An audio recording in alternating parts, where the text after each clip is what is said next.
It was a twilight match at the MCG, and if we thought Thursday nights were sensational, well, this one just gazumped it in extraordinary circumstances. It certainly did, TJ. Lead changes again, so the Cats, they draw level into the goal square, and Close kicks the winner.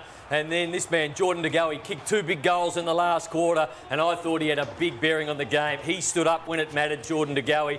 And then late, this man took a huge mark. I was so pumped for Gary Rohan, as were all the Geelong fans. Took a big mark, went back, kicked a massive goal. And then I thought that Collingwood would have it locked in their forward half of the ground, but it goes straight back down the other end. Jeremy Cameron again used his foot skills. Gary Rohan had a moment, but he went back, picked it up, and the Cats, at the end of it, were 6 points in front. Massive game.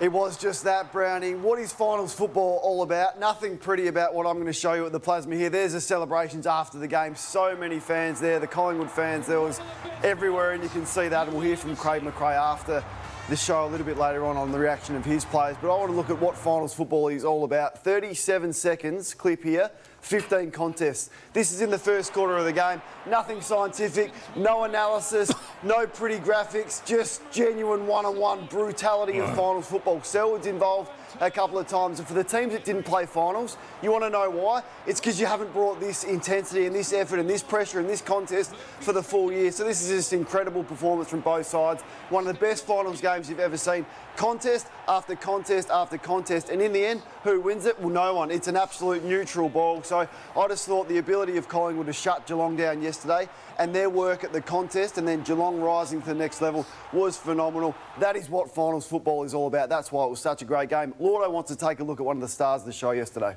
Thanks, Kano. The most important game and the best player in the game is Jeremy Cameron. I want to highlight his game last night because they would not have won the game without him. So let's look at how complete he is. So here he is in a marking contest, stays in the contest. Do you play a tall on him? Do you play a small on him? He can get you in the air. He can get you at ground level. This one, what a deft touch that is by him, just to hit Gary Rohan. A lot of players would just slam that on their boot, kicked it on the full. This one, he's defending the ground for Geelong. What about this for a pass? He must think, if only people could kick to me like I can kick to other players, with the way he spotted up Mitch Duncan in that situation. This, I want to highlight, he's on Jeremy Howe. He's in a shocking position here when you pause it. How does he mark it? Well, he reads the play so well. How quick does he judge the flight of the ball in the air? Again, look at the score. 12 points down at that period. This, a ball to be won, dives on it. He's brutally tough, Jeremy Cameron. He gets it out to Tom Hawkins. That sets up the goal. Obviously over to Stengel, who handballs that ball to Brad Close.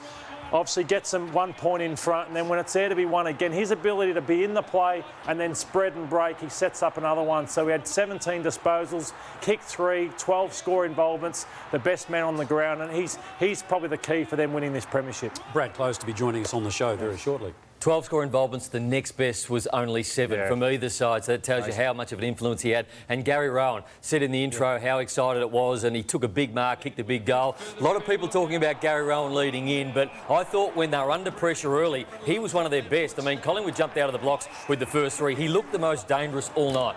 We have a segment on Classified called Under the Spotlight, and we put him under the spotlight. Chris Scott didn't like that because he said, in his opinion, that I think he believed that he's, not in their best 15 players. Well, he actually used that phrase himself, didn't he? He said he's not in the best 15. Yeah, which to me he could be, but he just hasn't performed. So congratulations to him for doing it on the big stage. Do you reckon, though, that Chris Scott would have secretly liked that being raised? Oh, I don't think he did he? No. I didn't feel that, TJ, no. And we spoke to him on and off air with that. I don't think he did, actually. But he defended him magnificently, didn't he? And I thought it was great the way he did that. And even with the Rohan moment at the end, like the dropping that chest mark, or not even getting a hand on it, that is Gary Rohan. But he batted up, didn't he? And got it off for the match-winning goal. Just before you get to Craig McRae, Damo, Geelong would be feeling pretty confident. They had some poor players yesterday that have had good years. Blixar's, had a quiet game for his standards. Tom Hawkins was really well held and well beaten by Darcy Moore, and there was others. Reece Stanley was poor in the ruck as well. So that's a big question for them with selection. Is it Segler or Stanley? Stanley was beaten badly yesterday. It's a good point you make. I think they had such a soft run going in. Like, they just beat up on the Gold Coast Suns. They beat up on West Coast Eagles. They beat up on St Kilda. Then a week off. And even after the game, Joel Selwood said that game didn't really go the way we wanted to. So it's probably the first time they've been challenged by a side in a long period. Collingwood coach Craig McRae's done things his way all year. It's been so refreshing. And even after losing that qualifying final, again made some, what I feel were pretty extraordinary comments. Well, we want to act like winners. I must admit, the siren goes and there's half a dozen of our guys laying on the ground. For me, that's not a winner. That's acting like a loser. We lost the game. We're not losers. So I just made that point. We're here to win this thing. We'll give it everything we've got. You get to this time of the year and you want to give it your best shot. And I thought we threw a lot of punches at him. He's different. I love the attitude. I didn't read it that way. I thought at they were all. just knackered. Yes, that's why I saw it too. But the guys who play the game, tell us. Yeah, I what you made of it. thought it was strange. After a final like that, your instant reaction is there's a bit of football to spare, and you drop to the ground and you think, oh, geez, what could have been? And that's your instant reaction. So it was a strange thing for him to be picky about after the game. I thought. I loved it. What'd you love? I love that. I think it just about changes their mindset straight away. So he doesn't think we are losers, we lost the game. It changes their mindset straight away. So they go home thinking about next week straight away, forgetting about what happened, why am I lying on the ground. I loved it. But is it, sorry, Lord, is it so much to get that message to the players? Because the players would know that anyway. Isn't it more so to keep the momentum going among the faithful? I think Nathan's spot on. I liked it too, because say like you run a 2K time trial. Some blokes lay on their back and they'll lay there for 5 minutes. And you can't do that in a game of footy. So as a coach, you get up off the ground, take the deep breaths in. I think that's with Craig McRae's style. Like, don't lay there. I think the mindset's spot on. He's saying our season's far from over. Yeah. And, don't act like that ever again. And any bet you'll never see that again while he's the coach of Collingwood. Clearly not. Yeah. No, It's fascinating, whatever, isn't it is. Whatever lies ahead for the Pies, they're going to have to do it without Taylor Adams, their spiritual leader, someone who's so important to them. This is in the last quarter, his first game back after rehabbing a late season groin injury. I mean, that is just hard to watch given how much pain he would be going through there.